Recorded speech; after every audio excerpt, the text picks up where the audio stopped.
See this guy here? His name is DeMar DeRozan. He has many nicknames in the NBA, and one of them is the Mid-Range King. It's quite obvious where this name came from. I mean, when he has the ball in within the arc, he's automatic. And yet, when you compare his mid-range statistics with that of Kevin Durant's, it's obvious that KD hasn't beat. I mean, look, from 10 to 16 feet away from the basket, DeRozan is at about 49%, while KD is at 60%. And a big reason why Durant is so much better in this category is just because he's like 5 inches taller. I mean, at 6'10", 6'11", with a mid-range fadeaway, for example, he doesn't even see 99% of his defenders, and just the other day, I saw this. This is Patrick Baldwin Jr., a rookie for the Warriors. He's being guarded here by Kawhi Leonard, a 2-time Defensive Player of the Year and one of the elite defenders in the league today. Look at this. As he catches the pass from Draymond, he simply turns and even with the claw, right there with his arm stretched out for the block, he knocks it in like it's another practice shot at Chase Center. Sheesh, guys. It's still early in his career, but man, every time I see PBJ take the court in the NBA, the one thought that I have on my mind is the Warriors are creating another monster. Just before we start this video, I just wanted to let you all know that we listened to your advice and got some sheesh t-shirts. If you want to check them out, the link's down below. And without further ado, let's do this. In the NBA, there's a few different types of monsters. For example, if you're like 7 feet tall and a force of nature like Giannis, who slams the ball in people's faces and roars at them afterwards, you're a monster. If you're like 6'3" and run the length of a marathon each and every game, and you have like 100% accuracy from beyond the arc like STEPH, and then you shimmy or night-night your opponent in front of millions of NBA fans, you too are a monster. And if you're like 6'10", 6'11", and you have a smooth stroke and can shoot over 99% of the people in the league like Kevin Durant, and there's nothing they can do to stop you, you also are a monster. Well, Patrick Baldwin Jr. was originally drafted into the league when he measured at 6'9". But just like Giannis, when he first entered the league, PBJ has grown an inch or two and is now literally the same height as Kevin Durant. And the man has a nice looking shooting stroke. I mean, just check out some of these threes. Tonight, they've had 2 games and they've been 2 impressive wins. Looney's playing his 157th consecutive game as Baldwin. 13-point lead's been trimmed to 4, but the Warriors shot selection played a role. Man, these shots look mechanically sound, they look clean, they look pretty consistent, and most importantly, they look pretty unguardable. Because look here, even a 7-foot Kelly Olynyk guarding him close up with an outstretched arm doesn't affect the shot. Then, when his 7-foot all-star teammate, Lauri Markkanen, tries his hand at defending the young Warriors forward, it's the same thing. That's how you know things will get scary when he develops a bit more. For the year so far, PBJ has taken a total of 67 threes for Golden State, and he has made 43% of them. That's literally Splash Brother efficiency. And speaking of which, here's what Klay Thompson said of the young 20-year-old recently.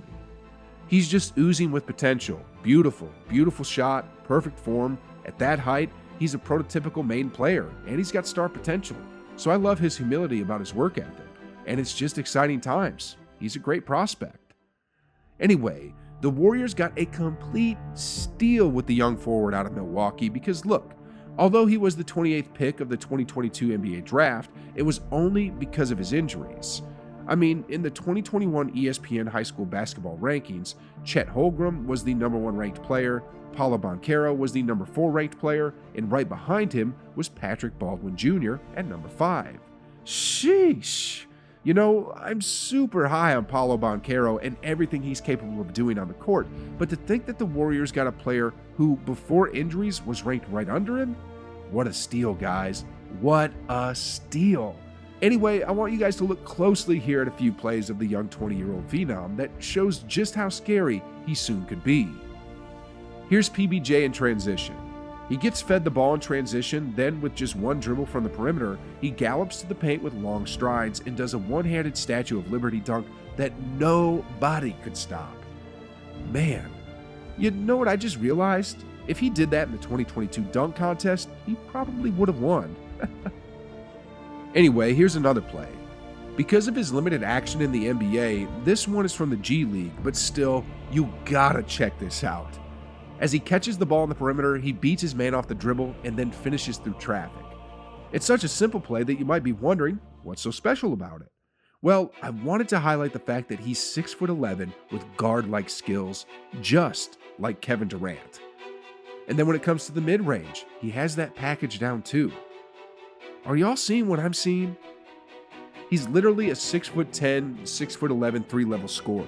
Now, I ain't saying he's gonna be Kevin Durant or anything like that, but if he could even just be like 60 to 70% of what KD could be, that'd be more than enough to put the Warriors over the top.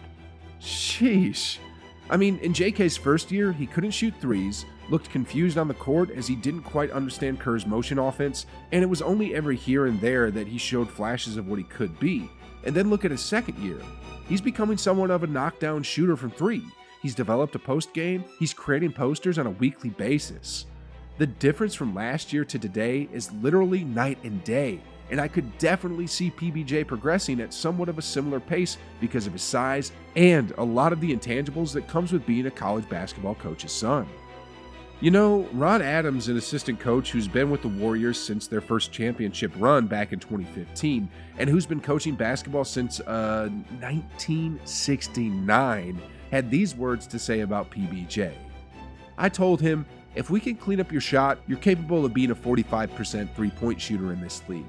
He's a guy, when you're doing something with him, he grasps the importance of it. That's a really important component in a player. What I would say to him is that the upside is great, and I could see him really being a significant player in this league. Because number one, he's a good worker, and he has a good aptitude towards the game. He's coachable, his dad is a coach, and I think partly because of that, and partly because of who he is, I think he just has a good basketball foundation to begin with. Not only physically, but mentally. Sheesh, guys. For someone who's been around a number of championship teams that spans 5 decades, those are some pretty big words. Anyway, can you imagine how unfair it's going to be for the rest of the league next year if PBJ stays a 40% three-point shooter and continues to learn how to get in position for his unguardable mid-range fadeaways? I mean, in addition to the best starting 5 in the entire NBA with Steph, Clay, Draymond, Wiggins, and Looney, teams are going to have to defend against Poole, GP2, Kuminga, and PBJ? That's nearly going to be unstoppable. And while some of y'all may be saying that there's no way the Warriors can keep that whole squad together because of luxury tax issues, that just might not be the case because of the new TV broadcasting deal that the NBA is seeking in 2025. I mean, look, the NBA is potentially looking to triple their revenue, which could lead to Joe Lacob opening his wallet even further in order to keep his championship team together longer.